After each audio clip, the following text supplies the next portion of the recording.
The trailer says it all.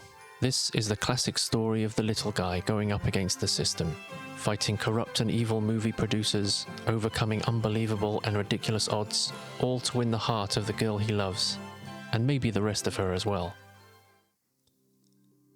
Filmmaking is a fascinating process, and one that's perhaps easily taken for granted by many audiences. Throughout the years, documentation on the trials and tribulations of getting from page to screen has provided riveting insights into the dizzying heights and spectacular pitfalls faced by director and crew. Some artists have found alternative ways to express the hardships of realizing their vision, notably via the meta-film approach, dating as far back as the 40s, though arguably popularized decades later with seminal contributions from directors such as Jean-Luc Godard, Fellini, and Francois Truffaut. It's a technique which has become all too prevalent today, and one which has especially lent itself well to comedic effect in recent years, from those such as Robert Altman, Tim Burton, the Coens, and Tom DiCillo. The broadness of such a process lends itself toward allowing the director to open up in various ways, to either exploit his or own strengths and weaknesses in self-reflexive style, to place their subjects under intense scrutiny, or to even condemn the entire process altogether. One man by the name of Mike Jittlov, a former UCLA math major turned self-taught animator by the early 70s, preserved the hardships of his early animation days on just about every roll of film he touched. His experimental 8mm and 16mm shorts, which earned him critical acclaim, paved the way for his first feature film, The Wizard of Speed and Time, a film which would defy studio expectations and challenge the very structure of its core. But, unless you were hip to the Laserdisc scene or caught his work on VHS, you'd be forgiven for not knowing who he is. Before diving into the film itself, it's worth understanding the kind of project Jitlov was trying to make. The Wizard of Speed and Time wasn't conceived as a traditional narrative feature. It was a passion project built on his own experiences, frustrations, and creative principles, and shaped by the tools he had available.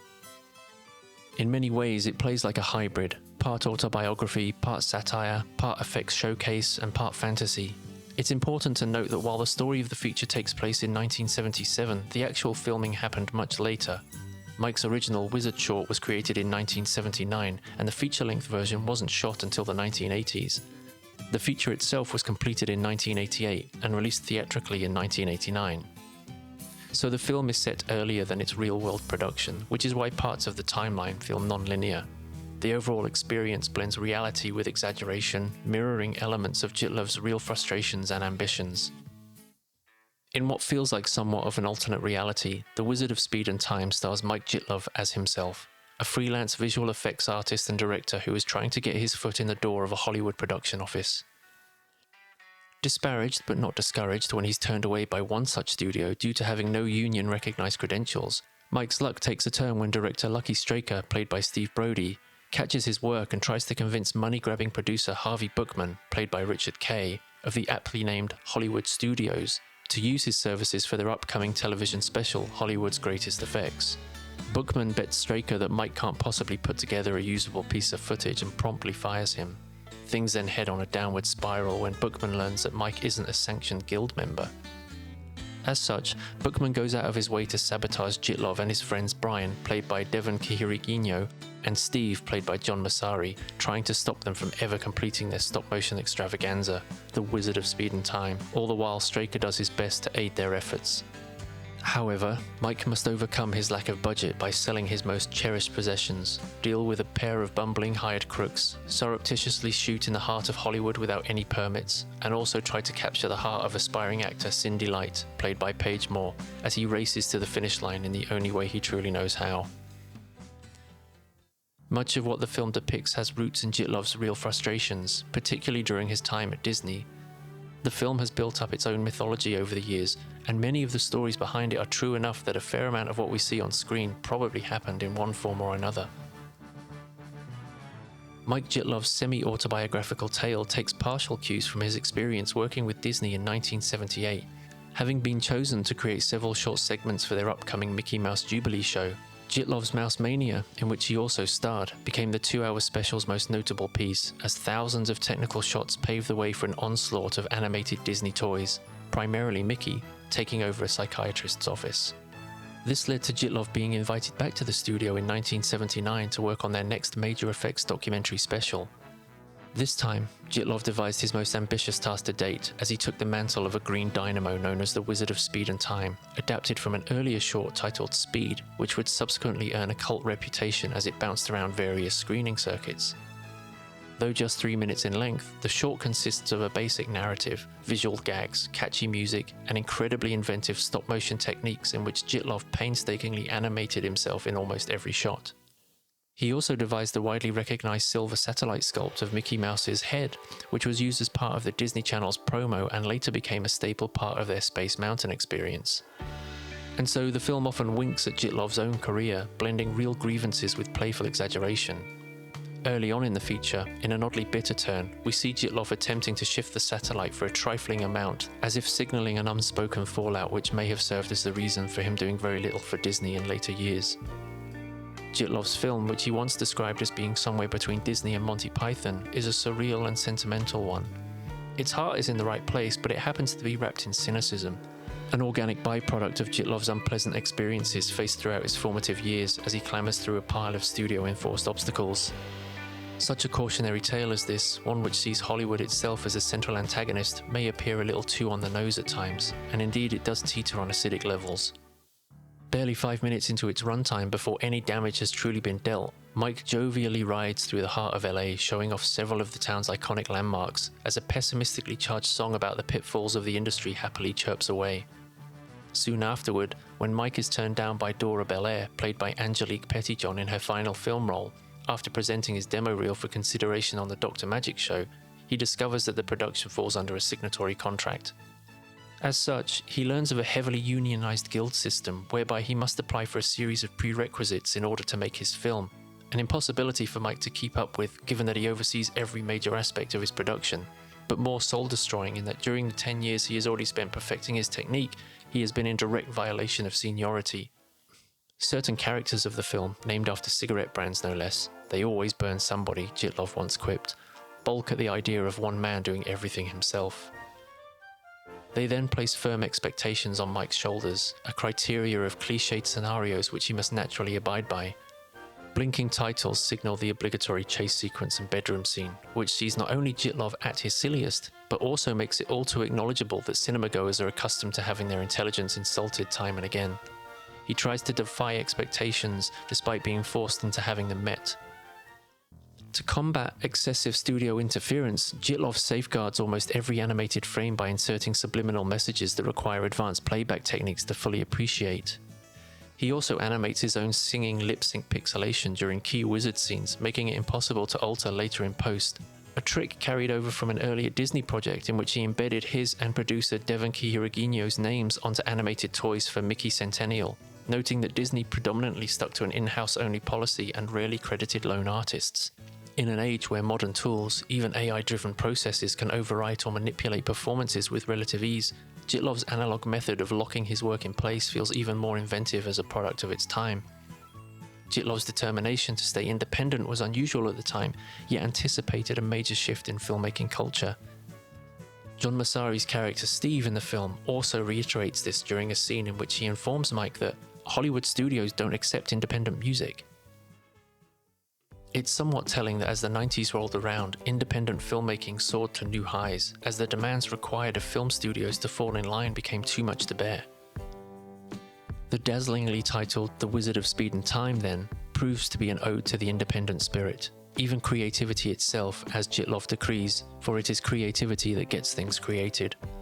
This simple turn of phrase extends to the director's initiative of making do with what he has in the absence of any studio support. Jitlov filmed his 90-minute showcase in and around the Hollywood Hills, creating shots within his own residence, using a cheap homemade animation stand, and even featuring his own mother in a small but telling role which serves as an interesting insight into his personal space. His commitment to his craft, even sinking himself to the bottom of a swimming pool in order to make a death-defying point, ultimately becomes an inspirational and encouraging message for those wanting to follow a similar path in having their vision brought to life. So, despite being such a desperate tale, The Wizard of Speed and Time remains joyously upbeat. The relationship that Jitlov shares with Hollywood is very much a love and hate one. There's no denying that he loves doing what he does, and it's Jitlov's unbridled enthusiasm and eccentric charm which keeps viewers firmly by his side, making for a classic underdog tale. The picture is awash in bright and colourful shots, retaining a cartoon-like aesthetic which is bolstered by John Massari's perpetually optimistic and uplifting score, replete with fairy tale qualities which live up to the Disney template. Marching bands, woodwinds, and crashing cymbals play out in adventurous form. The spectacular wizard run sequence itself wouldn't work half as well if it wasn't for Jitlov and Massari's synergy. The final sequence is built up with such skillful assuredness that it shows us just how much music should be employed in order to tell a narrative. The wizard run is indeed the film's defining set piece. 5 minutes of non-stop visual invention. Jitlov blends stop motion, pixelation, reverse photography, in-camera tricks and raw physical energy to create a sequence that feels unrestrained and joyous. Massari's music elevates it even further, giving the run a fairy tale quality that builds and builds until it becomes something almost mythic. It's the moment where every theme of the film, persistence, creativity, optimism and sheer determination explodes into a single sequence. Even decades later, it remains simply astonishing. Massari's central theme has since gone on to become an iconic piece of music. 30 years later, it's still being used for various promotions, and it's an important part of cinematic pop culture, even if listeners today may not be as well versed in its origins. However, no amount of enthusiasm would save Mike Jittlov's only major motion picture from falling into relative obscurity. In an ironic twist of fate, life sadly imitated his art, and the very man who played the conniving producer of the film, Richard Kay, wound up being the same man who took his rights away. Jitlov retained only theatrical distribution, losing video distribution in the process. The film lasted barely 5 days in theaters, as the trailer excitedly boasts.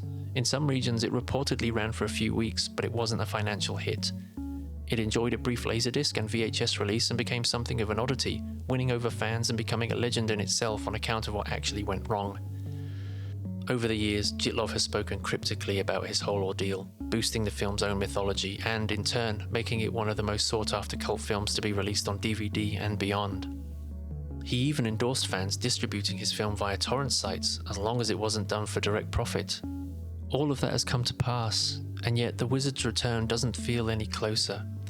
All of this history was in my mind when I finally spoke to Mike myself in 2016. At the time, his phone number was easy to find. People on various forums said that they would just call him and he'd happily talk to them for long as they wanted. And so I did just that. He picked up the phone and he was incredibly kind, very open, very generous with his time. He was excited to talk about the film and he answered everything I asked. I told him who I was and I asked if he'd be open to distribution with a boutique label. He talked about making the film, many of the things I've covered in this retrospective, but ultimately, he wouldn't let it go. I understand that.